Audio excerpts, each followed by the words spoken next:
Metre हटाओ, हमारी मांग मीटर हटाओ, हमारी मांग मीटर हटाओ, मीटर हटाओ, पानी ना मीटर हटाओ, मीटर हटाओ, मीटर हटाओ। पानी ना। સુરત મહાનગરપાલિકાના તંત્રએ નવો નિર્ણય લીધો છે, જેમાં વોટર મીટરના બિલોને બદલે પાણી ચાર્જ પ્રોપર્ટી ટેક્સમાં ગણી લેવામાં આવશે, જેથી સુરત મનપા સીધી રીતે નહીં પરંતુ આડકતરી રીતે પાણી વેરા વસૂલ કરશે તેમ લાગે છે। સુરત શહેરના મોટા વરાછા, અમરોલી, કોસાડ સહિતના વિસ્તારોમાં હવે વોટર મીટરને લઈને પાલિકાએ નિર્ણય કરવામાં આવ્યો છે। આ વોટર ટેક્સ તો પ્રોપર્ટી ટેક્સમાં જ આવી જશે એવું હાલ જાણવા મળ્યું છે। સુરત શહેરમાં કુલ 24 લાખથી વધુ ઘરો છે, છતાં પણ આ યોજનામાં માત્ર 75,000 જ વોટર મીટર લાગ્યા છે। આટલા ઓછા મીટર લાગતો વિવાદ ઉભો થવા પામ્યો હતો, જેમાં મોટા વરાછા, કોસાડ, અમરોલી, છાપરા, ભાટા, વરિયાવ, પર્વત, પુણા સહિત 42,000 ઘરોમાં મીટર બિલ વસૂલવામાં આવ્યા હતા, જેથી સ્થાનિકો બિલ ભરતા ન હતા અને સતત વિરોધ કરતા હતા। આ મામલે હવે અલગથી જ પાણી ચાર્જ વસૂલવાનો નિર્ણય પાલિકાએ બદલવો પડ્યો છે અને પ્રોપર્ટી ટેક્સમાં આ વોટર ચાર્જ ગણી લેવામાં આવશે તેમ જાણવા મળ્યું છે। અહીંયા જણાવવાનું છે કે 11 વર્ષ પહેલા યોજના શરૂ કરવામાં આવી હતી। રહેણાંક તેમજ ધાર્મિક જોડાણો મળી કુલ 60,000 મીટર ધારકોને પાણી વેરા બિલમાંથી મુક્તિ મળી છે।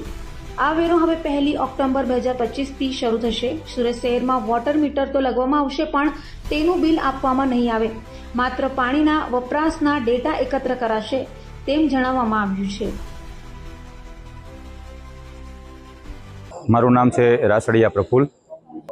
સુરત મહાનગરપાલિકાએ જે નિર્ણય લીધો છે એ નિર્ણયથી અમારા જે આગળના જે બિલ છે એમને શું ફાયદો મળશે? જે આગળના બિલ લાખ રૂપિયા, 1.5 લાખ રૂપિયા, આ બધા બિલ આવ્યા, એનાથી અમને શું ફાયદો મળશે? આ છેલ્લા 7 વર્ષથી આ મીટર લાગેલા છે। બિલ તમે જોઈ લો, 25,000 થી લઈ અને લાખ સુધીના બિલ આવ્યા છે। આજે ગયા જ મહિનાનું નવું બિલ છે, 73,000 રૂપિયાનું બિલ આવેલું છે।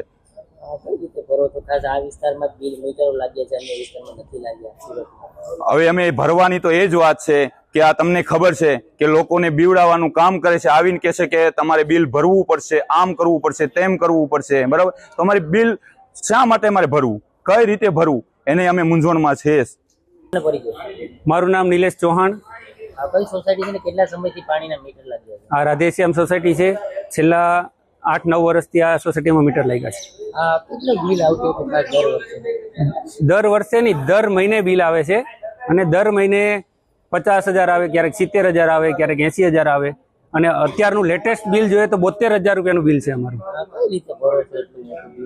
હવે અત્યારે તો તાનાશાહી એવી છે, જો બિલ ન ભરીએ તો નોટિસો આપે, એના માટે ગમે તેમ કરી ઘરની બહેનો કામ કરે, ભાઈઓ કામ કરે, ઘરના દરેક સભ્યો કામ કરીએ ત્યારે આ બિલ ભરાય છે। ત્યારે પાલિકાએ નિર્ણય લીધો છે કે પ્રોપર્ટી ટેક્સમાં જ આ બિલનો સમાવેશ કરવામાં આવશે, કેવું લાગતું?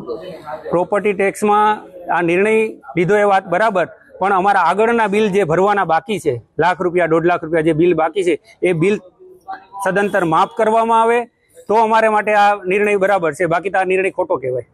કેટલા લોકો છે આ સોસાયટીમાં? 32 સભ્યો છે અમે, અને બધા સામાન્ય વર્ગના છે। બધા ટિફિન લઈને સવારે હીરા ઘસવા જવાવાળા છે, ઘરે બહેનો પણ ટીકી ટાકી, રેણિયા કટિંગ કરી, ધાગા કટિંગ કરી અને પોતાનું ગુજરાન ચલાવે છે। અને અમારા વિસ્તાર, આ બાળકો કોઈ પણ સરકારી શાળા પણ નથી કે અમારા બાળકો ત્યાં ભણે।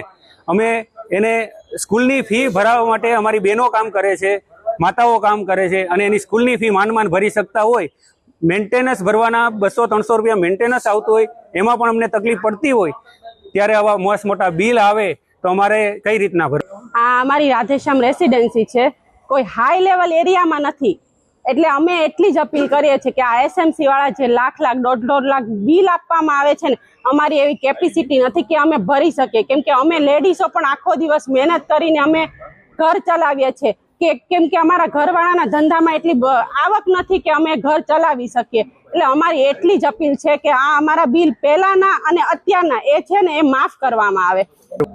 મારું નામ મીનાબેન ચૌહાણ।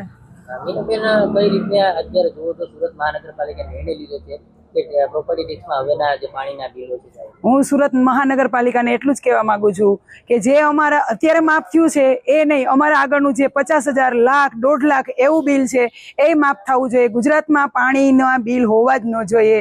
એસએમસી આપણે એટલા મોટા બિલ આપે છે કે જે અત્યારે આવક નથી, મંદીનો માહોલ છે, તો એટલા બિલ ભરવાની કોઈની પરિસ્થિતિ નથી. જેના બાળકો સરકારી સ્કૂલમાં ભણે છે પણ એવી કોઈ સરકારી શાળા નથી કે જે બાળકોને સરકારી શાળામાં મૂકી શકે. તો બહેનો રાત દિવસ મહેનત કરે છે. ભાઈઓને મંદી હોવાને લીધે રાત દિવસ બહેનોને હારે મહેનત કરવી પડે છે. તે જાગા કટિંગમાં જાય છે, ઘર મૂકીને બહાર કામે જવું પડે છે, પોતાના બાળકોને કોઈ ઘરે સાચવવા વાળા ન હોય.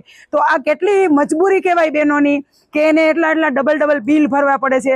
તો હું એટલી જ સરકારને દરખાસ્ત કરી કે આગળના બિલ એ માફ કરે ને અત્યારે જે છે હાલમાં એ માફ કરે.